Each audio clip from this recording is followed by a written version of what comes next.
Anibersaryo ng Armed Forces of the Philippines. At syempre, pag sinabing AFP, yung mga nagnanais na maging sundalo, pumapasok sa PMA. Sa Philippine Military Academy. Military Academy mga kasama, no? At dahil dyan, meron po tayong mga kausap mula po sa PMA para po pag-usapan yung mga accomplishments at kung meron po bang pagbabago at kanilang paghahanda, no, sa nalalapit na 90th anniversary ng Armed Forces of the Philippines. Ayan, makakausap po natin si Lieutenant Jessie Saludo ng Philippine Navy at siya po ang tagapagsalita ng Philippine Military Academy o PMA.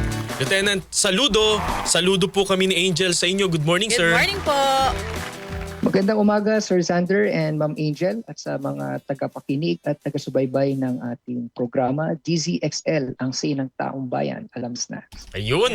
At ang ating mga OJT rin dito, mga kawani rin ng AFP, sir. Yes, kagagraduate lang nila from Philippine Navy Simog PN naman sila. Oo, ayun. Opo, sir, unahin natin dahil nga po ang malapit na po anibersaryo din ng Armed Forces of the Philippines. Unahin natin yung mga accomplishments ng Philippine Military Academy ngayong taon. Baka po merong mga pagbabago o merong po mga idadagdag sa mga curriculum saan po sa PMA. Yes, Ma'am Angel, no? Napakarami pong mga nangyari po sa Philippine Military Academy ngayong taon. Una po, napatapos po natin yung PMA Siklablaya Class of 2025. Ito po yung isang batch na tinawag po mismo ng ating Pangulo na the Class of Many Firsts dahil sila ang unang na-deploy po sa West Philippine Sea sa Pag-asa Island para po sa kanilang field training exercises. At sila po ay nakakuha rin po ng napakaraming international recognitions and appreciations po sa kanilang mga international engagements nitong taon na to. Ikalawa po, na-approve na rin po at ini-implement na po ng PMA yung ating bagong Enhanced Bachelor of Science in Management, Major in Security Studies curriculum. No?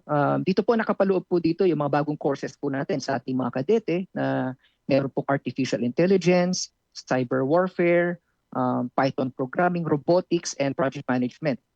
And may mga micro-credentials din po sila on the asymmetric warfare, and data analytics.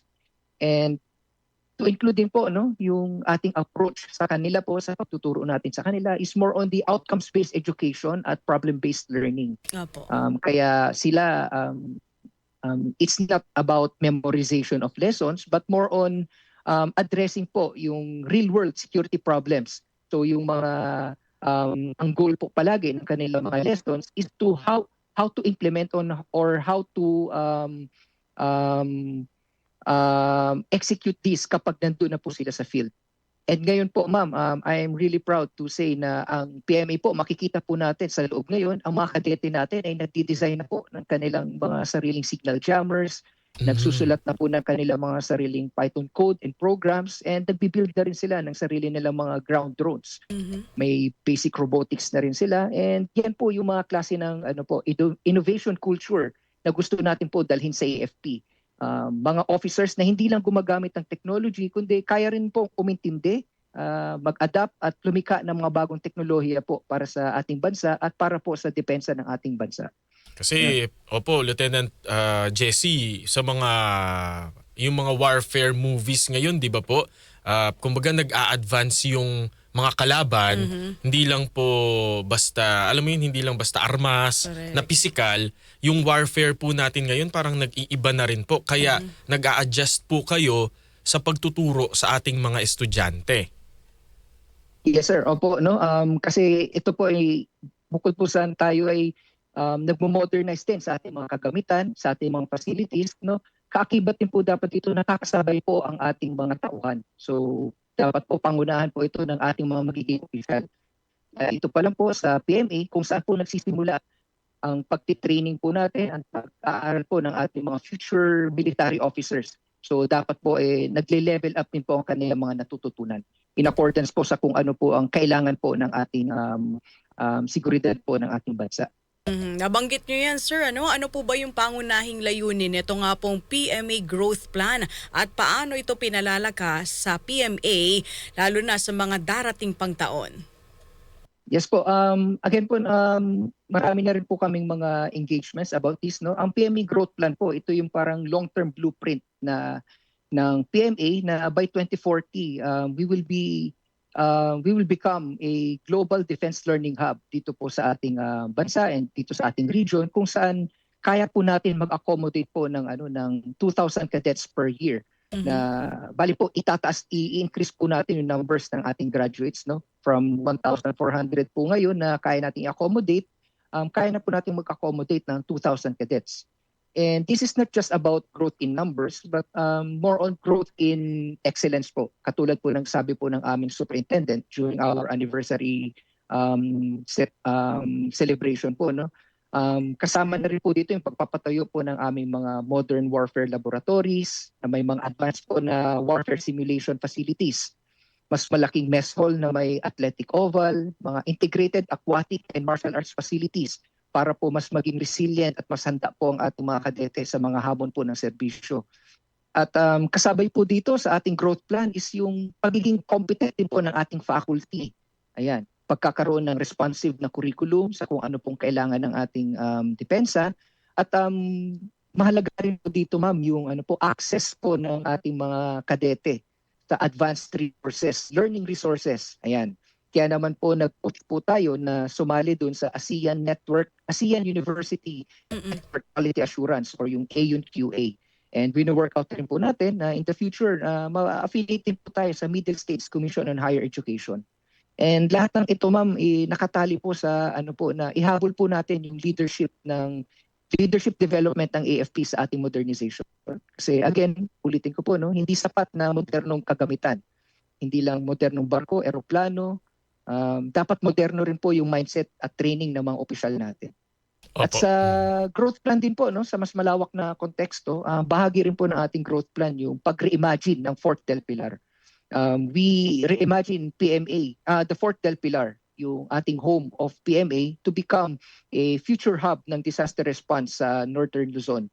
So magkakaroon po siya ng mas sustainable na water system, disaster-ready facilities, and allocation for spaces po para sa ibang ahensya ng gobyerno na nangangailangan in times of need po.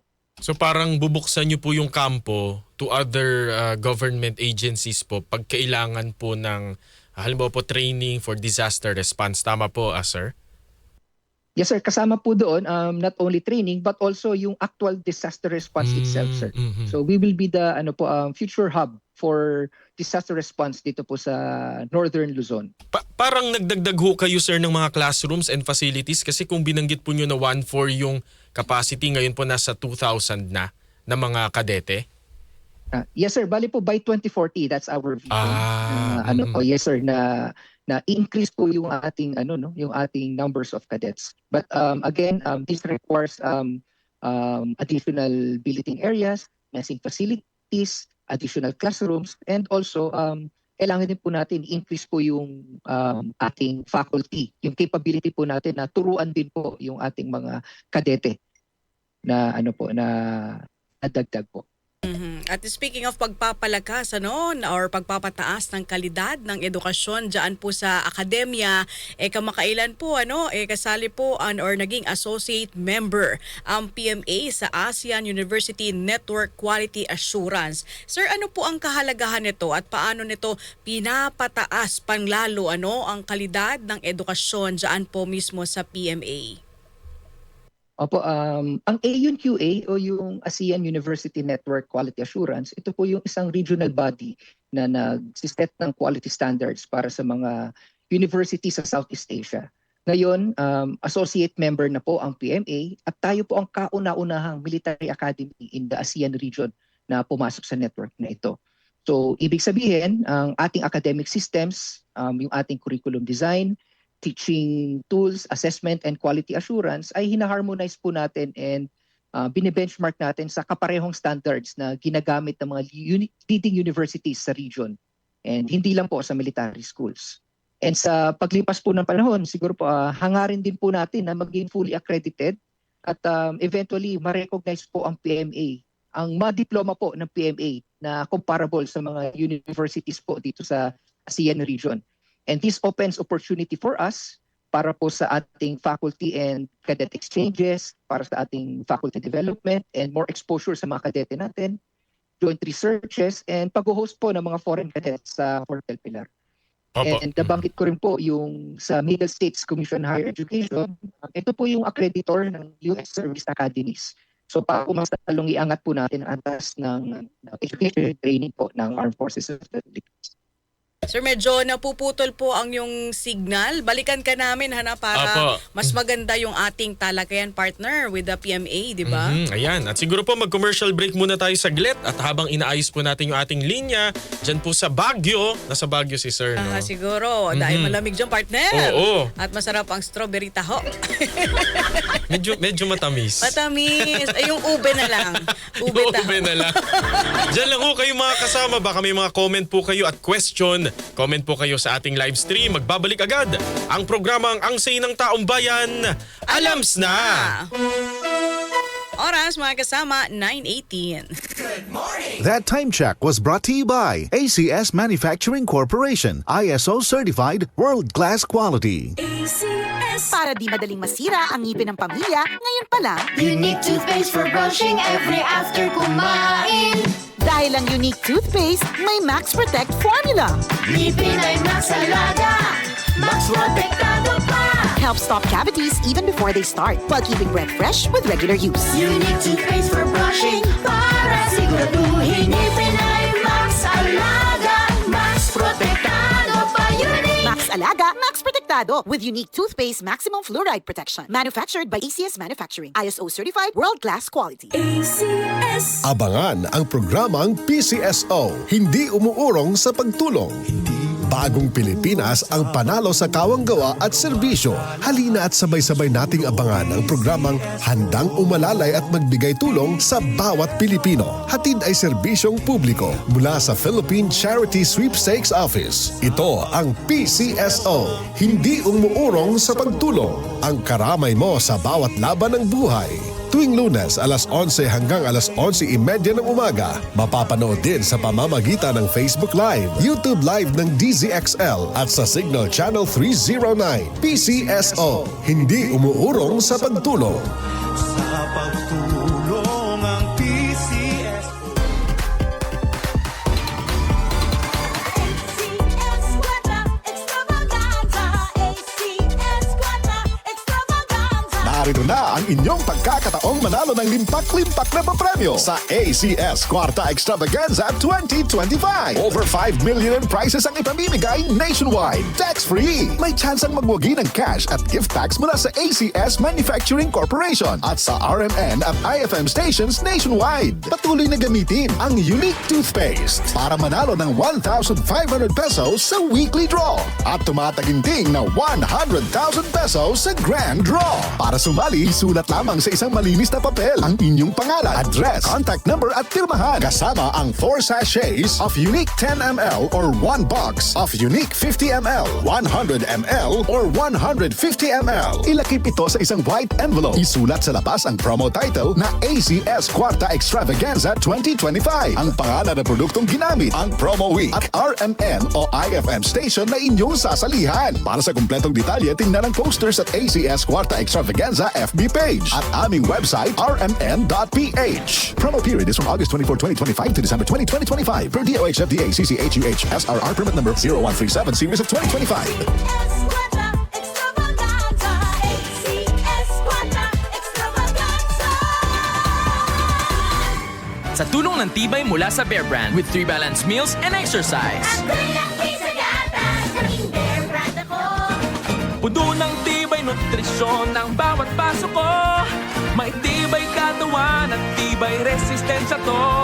Ako'y laki sa gatas, laking Bear Brand ako. Tibay ngayon para sa matibay na bukas. Maulan man, no worries na amoy kulob ang damit. Charm Fabcon, bangong pumakabloom, tanggal amoy kulog sa bango ng Charm. Charm Fabcon with Bloom Fresh technology kills 99.9% of kulob-causing bacteria tested. May aroma burst pa of thousands of flowers and berries. Ang sampay sa loob, no amoy kulob. bangong kumakabog sa charm. Manufactured by ACS Manufacturing Corporation. ISO certified world-class quality. ACS. Good morning, my dear plants. Didiligan ko kayo para di kayo matuyo. Kitty! Sorry di kita nakita. Nadiligan ka tuloy. Good eyesight makes perfect moments. For expert eye care, state-of-the-art facilities, affordable eyewear, go to EO. EO, love your eyes. For expert eye care, come to EO Executive Optical. EO Executive Optical. Love your eyes. Ang kinis na niya. In fairness, nag-glow up. May budget. So solid. White Rose Papaya, wow. White Roses. White Rose Papaya, wow. White Roses. White Rose Papaya. May glow up with White Rose Papaya. Puti sulit ang glow up sa White Rose Papaya. May papaya, niacinamide para sa puti power times 2. Plus shea butter and tea tree oil. Glow up by the power of 2. White Rose Papaya. Puti sulit ang glow up. Regular use helps. Results may vary. White Rose Papaya. Manufactured by ACS ISO certified world-class quality. ACS. I got my first real six string. Brian Adams, Roll with the Punches Tour 2026. Performing his greatest hits and more live at the Mall of Asia Arena. Hello, Philippines. It's Brian Adams. See you all soon. DCXL News, ang himpilan ng RMN. May issue, may reaksyon, sali na sa diskusyon. Ang say ng taong bayan. Ang say ng taong bayan. Alams na sa DCXL News, 558 kHz, RMN Manila. Kasama po natin si Lieutenant Jessie Saludo, ang tagapagsalita ng Philippine Military Academy, para alamin po yung mga pagbabagong ginagawa sa PMA at yung kanila pong mga accomplishment. Good morning po ulit, Lieutenant Jessie, si Xander po Good at si morning, Angel. sir. Good morning, Sir Xander and Ma'am Angel. Ayan, kanina po nababanggit nyo makailang ulit na yung reimagining PMA. Ano po ang ibig sabihin po nito, sir, at ano na po yung mga nagawa po para maisakatuparan yung reimagining PMA? Okay po, no, the reimagining PMA, sir, no, is part of our growth plan, and this is part of the guidance of our Secretary of National Defense sa amin, no, na when we say reimagining PMA, it is not all about facelift ng ating campus, no, hindi lang physical facilities, no. Ibig sabihin po nito is pagbabago po sa pagtingin ng papel ng PMA dito po sa ating bansa. Hindi lang siya eskwelahan ng tactics, kundi isang global competitive defense learning institution at isang strategic asset ng ating bansa, no? Inatasan niya po ang PMA na mag-produce ng mga officers na may multidisciplinary skills, marunong sa AI, cyber, space at mga complex operations dito po sa ating chaotic na security environment. And this is all in accordance with the direction ng ating comprehensive archipelagic defense concept. Pangalawa, we are building an institution that can publish actual researches and makapag-contribute sa body of knowledge and learning ecosystem ng ating bansa, lalo na po sa defense and security sector. Third, the SND emphasized the interoperability. Kaya kasama po sa pinag-aaralan ngayon ang posibilidad po na makapag-commission ng mga select PMA graduates sa Philippine Coast Guard for closer interoperability po natin sa maritime sector. And pang-apat, gusto niyo rin po na na ma-imagine ang PMA katulad po ng sinasabi ko as a future hub ng disaster response sa Northern Luzon. Bilang modelo po ng isang modern, smart, and military campus. Mhm. So, sa madaling salita po, no, when we say reimagining PMA, ito po yung pag-upgrade po ng PMA sa sa training ground and sa iba't iba pa pong mga aspeto po ng ng learning and sa disaster response po for the AFP. Siguro may mga kababayan tayong na gusto dahil nga sa mga pinag-discuss natin gustong pumasok sa PMA. Sir, tapos na po ba o kailan po ang panibagong entrance exam para po sa mga nagnanais pumasok sa PMA? Yes, sir. Bale po the entrance exams for this year, for the next school year, tapos na po siya from June to September nitong taon po is nakandak na po siya. So we will be expecting po na next year, June to September din po, tatakbo po ulit yung ating entrance exams 2026. Ayun po. Opo. Pero di ba ho, sir, kung gusto pong magsundalo ng ating mga kababayan, not necessarily na sa PMA po sila papasok. Pwede naman po sa ibang military academy or schools. Pero ano ho yung advantage pag nag-PMA? Yes sir, bali po no dito po kasi sa PMA, bali po PMA is considered po as ano po no, parang college po siya. So in a way kapag ikaw po ay high school graduate, senior high graduate, isa po sa options mo po for your tertiary education is the Philippine Military Academy, wherein you will have the BS Bachelor of Science degree. Bachelor of Science in Management, Major Security Studies program, magkakaroon ka pong diploma, and immediately after po ng iyong pag-aaral po sa PMA, siguro ako commission ka po as officer po ng AFP. So that's the ano po, meron ka pong secure tenure agad immediately after your graduation. May ranggo na. May ranggo po. Yes sir, you will be an officer po for the Army and the Air Force. You will be second lieutenant, and sa Navy po they will be commissioned as ensigns. Okay. So parang mas may advantage po kung dyan po, PMA. kasi tama ho ba na walang labasan? Pag pumasok po sa PMA, hindi ka makakalabas kasi Puro ganun po aral. ka-rigid yung training.